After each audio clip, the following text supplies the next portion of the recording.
Hello everyone and welcome back to another video. My name is Venture and today we will be going over the Mos Eisley Cantina from the Master Builders series. This set was released on September the 16th, 2020 and has a retail price of $399.99 USD.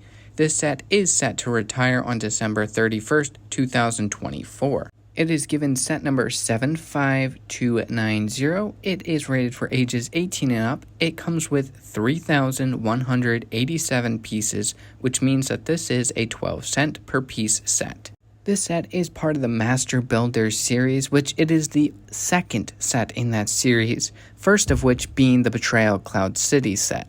On the top of the box, you will see a listing for all 21 minifigures. This set comes with an astounding amount of figures in it, and I can't wait to show them all to you individually. Taking a look at the back of the box, we can see the cantina completely open and full of life. We can also see the dimensions of the set, some interior and exterior shots of the cantina, as well as a still shot image of the film. Yes, I bet you have. Opening up the box is quite an easy experience. There are simply 4 pieces of tape, one on top, 2 in the middle, and 1 on the bottom. Cut those to open your box. Once you have cut all of your tape, you can open your box and remove all of the contents.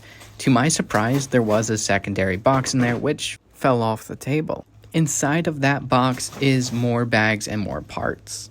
Inside of your box, you will find a total of 27 bags. There are 26 that are numbered, but the numbers go as high as 18, so there are quite a few doubles. Inside of the box, there is also a sticker sheet. Here is that singular unnumbered bag. You will also find a Dewback. There is also a silver rod piece. And lastly, you have your instruction manual. When you first open up your instruction manual, you will be greeted by a bunch of different special pages that are unique to this instruction manual. They are about different characters, vehicles, the landmarks, and such. I was very surprised that these actually continue throughout the building process. Every so often, you will be greeted by either different quotes or different fun facts about characters or even locations within the cantina itself. I specifically really like the pages that have fun facts about the different characters that you see, like the Sandtrooper ones where they're not really called Sandtroopers. The only difference is they have like special cooling packs, which I didn't know.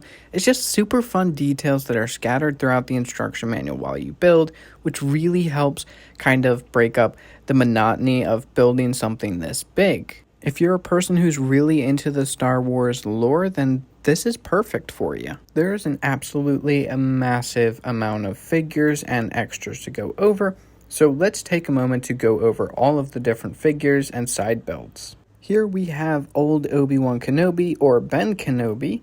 This figure has appeared in 2 sets. He has some nice torso printing. He does not have a secondary face print, but he does have some back printing. Here we have our Luke Skywalker minifigure. This exact one has appeared in 8 sets before. He does come with a secondary face print, and he does sport some minor back printing. Here we have our Han Solo minifigure. This one has appeared in 4 other sets. He does have some nice torso and leg printing. He also sports a secondary face print, as well as some back printing. Here we have our Chewbacca minifigure. This exact one has appeared in 17 other sets. He is no different than any of those other sets, so let's move on to the next figure. Here we have our C-3PO minifigure, and this one has appeared in 11 other sets. He's got some great torso printing as well as some leg printing. He also does sport some quite nice back printing. And who is a C-3PO without his buddy R2-D2? This exact one has appeared in 6 other sets. He does sport some nice printing on the front, but unfortunately no printing towards the back. Here we have our Sandtrooper squad leader. I like this guy a lot. I do like that sand printing on the helmet, the torso, and the legs. Surprisingly enough, he actually does have a face underneath that helmet. They easily could have gone with just a black head underneath, but they went the extra mile to give us a real face. And I absolutely love that pauldron piece. It looks absolutely incredible. Here we have their cooling pack or backpack, whatever you want to call it. And there is some printing detail that actually gets hidden underneath of that pack. And here we have another Sandtrooper. Again, I love that sand detail all across the entire figure. Underneath of this helmet is a completely different face print, which is something that I love that LEGO does, is it gives all of the Stormtroopers different faces. Now you will see some repeat faces here and there, but it does give like the idea that they're different people, which is quite nice. Once again, this figure also sports a nice cloth pauldron piece. This figure also has that cooling or backpack, whatever you want to call it, and also has some nice printing that is covered up by that pack. Here we have the Garindan, or the Imperial Spy. I'm sorry if I butchered that pronunciation, but we all know how much of a hassle this guy was in LEGO Star Wars The Completed Saga. This guy does not sport any facial printing, but his little face piece is completely unique to this set. He also does have some mild back printing. And here we have Labria. This character does sport a nice face print as well as some torso printing, no leg printing unfortunately though. He also does sport a secondary face print. He also sports some minor back printing. I'm so sorry if I mispronounced this character's name. I couldn't find a pronunciation guide anywhere, so this is Hrchek Kal Fas. This character does sport some nice torso printing and I love the head mold. He also does sport some back printing. And here we have our Jawa minifigure. This Jawa has appeared in 4 sets. I don't much care for the Jawas in Star Wars, but I absolutely love the Jawa minifigures. I think they're absolutely adorable, and this one sports some nice torso printing. This minifigure also does sport some back printing. And here we have Kabe. This wasn't a figure I was expecting to get in this set at all, but as soon as I saw the figure, I knew exactly what scene this character is from. He does have a nice face print, and some of the torso printing is a little hard to see on camera, but it is a lot better in person. This minifigure also does have some back printing. And here we have Momaw Nadon. This character I like a lot. He does sport some nice torso printing. I love that scarf detail. And I absolutely love that head mold. It looks so good. And I love how the scarf detail continues onto the head mold. It's just a really nice detail. And that scarf detail does in fact continue onto the back with more printing. Here we have Ponda Baba. This is the character that doesn't like Luke Skywalker very much. If you know what I mean, you know what I mean. I love his head mold and he's got some decent torso printing as well. He also does sport some minor back printing as well. And this figure here has the death sentence in 12 systems. This is Dr. Cornelius Evazan. He's got some nice face printing, but I don't know if it quite represents how the character looks in universe, but I do like the printing. He does sport a secondary face print as well. And just like most of the other figures in this set, he does have some back printing. And here we have Wuher. He has appeared in 2 sets. He's commonly known as the bartender in the Mos Eisley Cantina. He does sport a secondary face print, as well as some minor back printing. And here we have the Bith Musicians. I like these guys a lot. They have a really cool head mold. Now, they are not unique. They have appeared in the play scale Mos Eisley Cantina, so a total of 2 sets. And for our final minifigure, we have Greedo. He has also appeared in that play scale Mos Eisley Cantina. I absolutely love this figure. I love the head mold, and I think the printing on this figure is pretty fitting for what we see in universe. Here's a quick look at his side profile, and he does sport some minor back printing. Let's take a look at our Dewback here. I love the way that this thing looks, from its printing to its mold. I don't think they could have captured this set if they had done a brick-built version of it, and I'm so glad they went with molded. And the jaw is actually on a hinge, so you can open it and it will stay in the position that you would like it to. Now, all of the accessories that you see on the Dewback, from the reins here to the saddle, can be completely removed. Once you take this off, they have you build a piece that you put in its place so you can have a free and wild Dewback. Now, there are clips on either side, one for a blaster and one for a pair of binoculars. So they did build the saddle with a minifigure in mind, so you can place your Sandtrooper or whichever character you want in the saddle to ride the Dewback, and you can make them hold the reins. This is what that would look like. They even give you a cattle prod to go along with your minifigure. And here we have our V35 Landspeeder. This is a very nice inclusion to the set, just to kind of have it be a bit more dynamic, which is surprising, which I'll explain later on in the video. There are two places for a minifigure. You can set one up top here, or you can actually place a minifigure within the cockpit piece, simply by removing the window first. Now you do essentially have to have your minifigure lying down, which is not ideal, but it makes sense for something this small. Maybe it's a small detail, but it's something I like a lot, which are these little flag pieces to help create these angles. I just think it was incredibly clever for them to create that like slope, but also angular appearance, and it works quite well. Now, almost all of the stickers that was on that sticker sheet go onto these speeders here. I'll show you the second speeder in a moment, but I do like the way the stickers look. I just wish that they were printed on a $400 set. They definitely can afford to do that, especially since the white of the sticker never matches the white of the brick, and it's just like a mild inconvenience. And here we have the 9000Z001 Landspeeder. You can definitely see what I mean by a lot of the stickers go to the two speeders. This one has a ton of them, and some of them were quite annoying to kind of line up. Now, I did say that this is a speeder, and that's because it is. You open this flap up here, and you can place your minifigure inside. And it's pretty spacious, like you would have room if you wanted to slide a gun in there. Now, it would rattle around a little bit, but it looks pretty good. Alright, and now it is time for the main attraction, the Mos Eisley Cantina. This thing is absolutely massive, but don't worry, we will be doing comparisons within this video. So the two little side buildings right here can actually be completely disconnected and displayed separately. You can also completely disconnect them from each other as well. First and foremost, we have this little hut slash market stall. I do think it is kind of like a cute, tiny little building. One of the first things you'll probably notice here on the side are these little hinge pieces at the top and the bottom. Those hinge pieces allow you to separate the build and have more access to the interior. On the side here, we have like a little desk and chair area for your minifigure to sit at, so they can sip on a cup of blue milk first thing in the morning. The other side of the hut has the door and some clips for a blaster and a broom. On the other side of the hut, you will just have some accessories to help bring some life, kind of like some scrap. Now the door on the front actually does open, but it doesn't stay in place, unfortunately. As soon as you let it go, it falls. And here's what that door looks like from the inside when you open it. And like I mentioned earlier, as soon as you let it go, it falls. And here we have what I like to call like a storage shed, but really it's just like your secondary hut that is addable to your cantina. On either side of the build, there are going to be those clips that allow you to attach it to the other hut as well as the cantina. The roof itself has quite a lot of detail on it, and I do like that.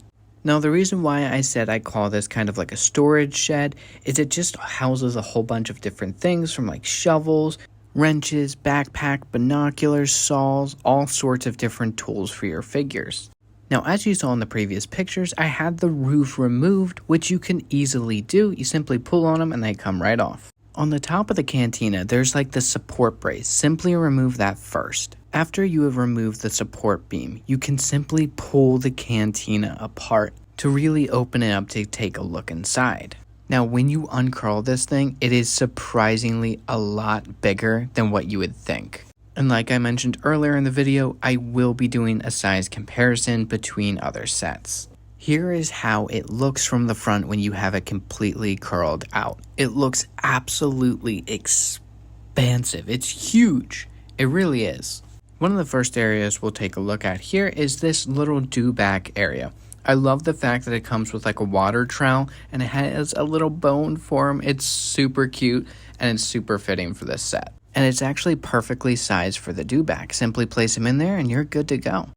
So another thing on this set that you can take on and off are these moisture evaporators.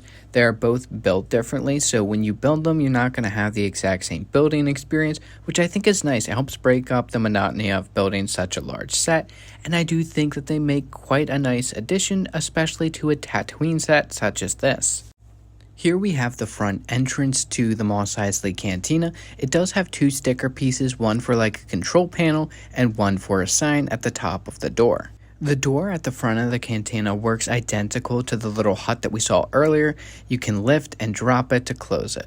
Spinning the canteen around, you get to see a lot of the details. I love the silver rings that they use. I think it elevates the set quite a bit, and there's a lot of fun building techniques that they use throughout the process of building this. Here at the back of the cantina, there is quite a few different crates that you can actually open and use for storage compartments. First of which is going to be this little gray crate over here on the left. Inside of here is going to be a white pair of electro binoculars. Inside of this brown container here is going to be a wrench, or you could put whatever you want. It could be a blaster. That's the best part about these little containers that they scatter throughout the build. Inside of this crate here with the Imperial logo is going to be a classic pair of black binoculars. Inside that barrel that you saw earlier is nothing, but you could put whatever you want in there, from a bone to a lightsaber hilt. Now you may have noticed these little gray knobs here on the back of the build that you can move back and forth. You may be wondering what they do. They actually flick minifigures out of the seats. There is a rear entrance to the cantina, and it does in fact have a printed tile piece there on the right hand side. All of the doors in this set open the exact same way. Now they might be designed a little bit different, but they function the exact same. Now this cantina actually has one more surprise hidden up its sleeve, is that you can actually access a whole lot more of the cantina rather than just splitting it apart. Every single dome on this set can be flipped open to access more of the interior, and that goes for this little hut here that we discussed earlier. Oh, but wait, I'm not done. Almost every single panel on the top of the build can actually be pulled up and removed, so you can have even more access to the rest of the build. Which this helps a lot if you ever plan on placing any minifigures at all in the build. Now, one of my favorite things about this entire set is how many different scenes from the cantina you can replicate with this set. This sticker piece here is the sensor that detects the droids because there's no droids allowed in the cantina. Now, the real phrase is we don't serve their kind here, but that sounds icky to me, so yeah, no droids allowed. Now this set is full of amazing detail, from the way that you build different bricks, to the lights on the wall, to the chairs that you place the minifigures at, to the tables, to the bottles and the cups all around the cantina, really creating this rich atmosphere that you can place your characters into is absolutely incredible. Now they give you a ton of minifigures here, so feel free to display them in any which way that you want. There's endless possibilities. Now, the detail does not stop at the bar. I love the way that the bar looks. I love that like drum lacquered silver mixed with like the gray and the golds, the reds, the clear, the black, surrounded by that white wall with that silver rod piece going around it. It looks beautiful. I love it so much. They even have a little door for the bartender to come in and out of if the patrons get out of hand. So this is something that you're going to see later throughout the build. Details that get hidden, like this door, they're just almost impossible to access. You will not be left wanting if you love being able to sit your minifigures in a certain position. There is tons of space for it. They've even built a little stage here on the left hand side for the Bith Musicians to perform on. Now, tucked away in this tiny little corner here is the back entrance to the cantina. Like I mentioned earlier, there's a lot of stuff that kind of gets tucked away and lost once you finish the build. These are some of those. This is a little stand for extra drinks, some bottles, and a broom. You also have a storage compartment for some tools and electro binoculars. This is what I mean by some things get lost once you finish the build. These were tucked in that little back room where the rear entrance is to the cantina. You would almost never know it's there. So how does the set look once you've populated it with all of your figures? It looks incredible, just straight up. It looks so good. You can do all different combinations. I chose to go with some iconic scenes, but you could really set it up in any way, shape, or form that you desire. That's the beauty of a set like this, and especially a set that comes with this many minifigures. This set is an absolute collector's dream. There's so many amazing minifigures. It looks great on display, and there's so many different ways to display it. But my one issue with it is it's so big. Now that sounds like a negative comment, and that's because it slightly is. It's almost a little bit too big, but I do love it because of how big it is as well. So what do I mean by that? It's longer than the Venator when you have it completely unfurled. It's longer than the Venator. Take a moment to soak that in. The Mos Eisley Cantina, when displayed in an open fashion, is longer than the UCS Venator. Okay, but how about when it's closed? Alright, it is still dwarfing the Hocus Pocus house, which is a big set. Not only is it wider, it's still longer than the Hocus Pocus house. Alright, what about another slightly big playset? I've got 2012 Jabba's Palace here, and it's still dwarfing Jabba's Palace. Even if you place Jabba's Palace sideways, the Cantina is still wider than Jabba's Palace when placed sideways. If you want to display this set, you would need to be able to put it on a shelf that can hold the entirety of the TIE Interceptor from 2024. It is that wide. And again, remember, if you choose to display it open, it's bigger than the Venator. Do not get me wrong. I absolutely love this set. I love the way it looks. I love how big it is.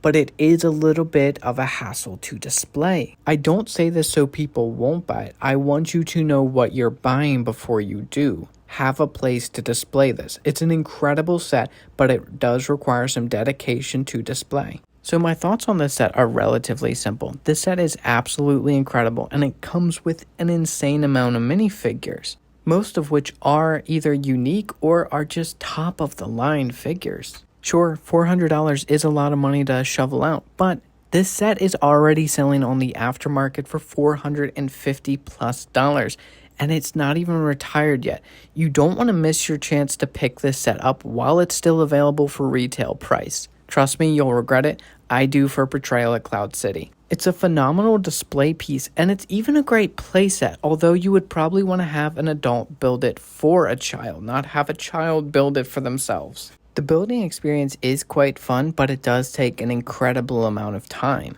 It's definitely something I would recommend picking up, especially before it's gone. Trust me, you do not want to miss out on a set like this. It's incredibly colorblind friendly, so if you are, don't worry. The set actually is super easy to follow along with if you are colorblind. This set is a 10 out of 10 for me. There's not many complaints that I have about this set. It's perfect. And that is everything I have to say on this set. It is absolutely incredible. So thank you so much for watching. I hope you enjoyed this video. I hope you found it helpful for your purchasing decisions. This video took me a lot of time and effort and was quite expensive to do, so if you could show me your support by either dropping a like and or subscribing. YouTube is telling me over 95% of you are not subscribed, so if you want to support me in any way, shape, or form, either drop me a subscribe or drop a like. It really helps out the channel. Be sure to let me know your thoughts on this set, and if you've picked it up in the comments section down below. But until next time, stay bricked up and enjoy what you love.